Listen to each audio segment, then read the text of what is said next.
What's good, world? It's your boy Uncle L. Another video blog. Tell you what's buzzing, hottest topics in America right now. Today, I want to focus on Obama sending the troops, 30,000 troops overseas. Now, one of Obama's main tools in his campaign was that he was going to fight adamantly to bring the troops back home. But unfortunately, due to the current administration before him, it's not that easy to stop a war. So, him and Congress were forced to send 30,000 troops. And you have to give, like a check is you have to give to get.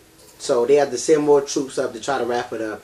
And they're supposed to be trying to be done by 2012. Now, a lot of people focus on the soldiers' story, but not a lot of people give a lot of thought to the family they leave back at home. So today I want to talk about the family back at home, the wife of a soldier, or not just the wife, a husband too, because women on the war too. But today I'm going to focus on the wife of the soldier, the family they leave at home, and, the effects that they feel. I do have a caller that I want to bring in and hear a little bit about a story to give some backdrop on this. Do we have a caller? Caller? Yes, I'm here. Oh, how you doing? What's your name? My name is Tia. Oh, how you doing today? I'm good. Now, where you calling from? Fort Eustis, Virginia. Okay, Fort Eustis, Virginia. If y'all don't know, that's around the Newport News area. So, do you have a do you have a husband in the war? Yes, I do. How long has he been in the war? He's been in the military for 4 years, and he's actually been in Iraq for about 2 months now. Oh, 2 months. Okay, what's his name? Quincy. Quincy. Okay. Shout out to Quincy. Now, basically, you said this is his first tour over in Iraq? Yes, it is. And you say he's been there for 2 months? Uh-huh. Now, give us a little backdrop of, that whole process when he found out when he was going to war, how you felt about it. Do you have any children together? Yes, I have one child, 3-year-old. Okay, and how that was for you and your child, knowing that he's going to be gone for how long again? He'll be gone, it's a total of 12 months. So he'll be gone until October of this year. He left September 30th, 2009, which was, it started with 6 weeks of training out in Fort Sill, and then he went from there to Iraq. Okay, so okay, so go ahead and tell us a little bit about how that experience was for you and how you feel about it now. Well, we found out that he had to go probably around March or April of 2009, and we were actually in the middle of planning our wedding, which took place in June. Okay. So, congratulations. A couple months after we got married, then he was set to deploy in September. How was your feelings about that? He left September 30th for the 6 weeks in Oklahoma. They did allow him 4 days to come back home to visit, and then he went to Iraq, which is where he'll remain until the tour is finished. Now, how are your feelings now he's been gone since, September 30th? It's hard. Like, day-to-day stuff that you normally depend on 2 people to take care of is now just on me. And having a 3-year-old child, of course my son notices that his father is not here.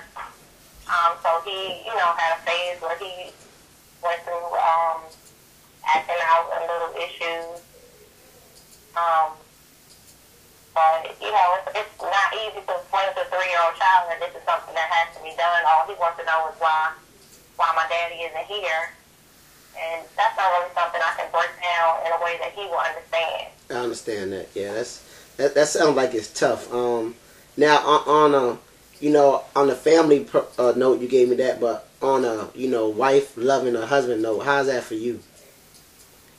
I was you know, you gave me the whole family aspect of it, but how is it for you, you know, knowing that your husband is, you know, thousands of miles away, and you know, all the dangers and stuff you see on TV? Like, what do you think day to day when you go to bed? I worry about him constantly. I mean, as any wife would. I trust his judgment, so I keep God first, and I pray that he's safe. You know, I try not to think about the bad so much, but it's something that always stays in the back of your mind. Like, you know, it's always a possibility. You see so much going on, you know, and somebody's family member statistically is not going to make it back. I mean, and that's the sad reality that we all, you know, don't want to think about, but we all have to take into consideration. Now, how often do you keep in contact with him? I speak to him probably on a daily basis. It's, you know, now that he's in Iraq, we do the Skype thing, so we have the webcam set up so that he can see us, so we can see him. Okay. And that's how we communicate. So. Now, does that alleviate some of the pain that you go through? I mean, the longing and the yearning for, you know, between you and your son? Of course. Like, we got to see him on Christmas, and he got to watch my son open his Christmas gifts, and that was a blessing because that was something that we, you know, initially didn't think that would be able to happen. So for him to get to somehow participate, you know, that was a plus. And, you know, I could find out how his day is going, what's new, what's going on. You know, like, I can ask the questions that I probably don't want to know the answer to, but needs to know the answer to. So it's good to be able to speak to him pretty much on a daily basis. Now, I'm pretty sure you talk about how he feels about it. Does he really confide about his feelings about it, or the things he sees on a day-to-day basis, or does he kind of try to keep the conversation on an upbeat note? He mentions stuff, but I'm pretty sure he sugarcoats it for me because he doesn't want me to worry about, you know, his safety so much. So we'll speak about it briefly, but as far as going into detail, he doesn't really go into detail about, you know, anything negative that he sees. Okay. I really appreciate you taking the time to share your experiences, you know, with me and many of the viewers that's going to watch this. Anything that you would like to say to, you know, other people that may be in your situation, or, you know, people that may have to deal with your situation in the future? I would just like to say that, you know, people sometimes forget about the family that's left home to deal with the same situation that the soldiers are dealing with. Mm-hmm. And that, you know, it's a struggle for us day to day also. You know, because if I can't hold it down on the home front, then he can't stay focused on what he needs to focus on over there. You're so, right. You know, I can't put extra stress on him or burden him with, you know, the family or the household being in disarray. So, you know, we're both doing equal parts. Different situations, but we're both, you know, working just as hard to make sure that everything is taken care of and that they return to us safely. Well, I mean, I really didn't even think about the last part, that you know, it's more of a partnership, you know, even as he is overseas. But we're running out of time. I'd like to thank you for calling in. It's been another great video blog. It's your boy Uncle L. We touch bases with everything and let you know what's hot in the streets. Till the next time, I'll holler at you.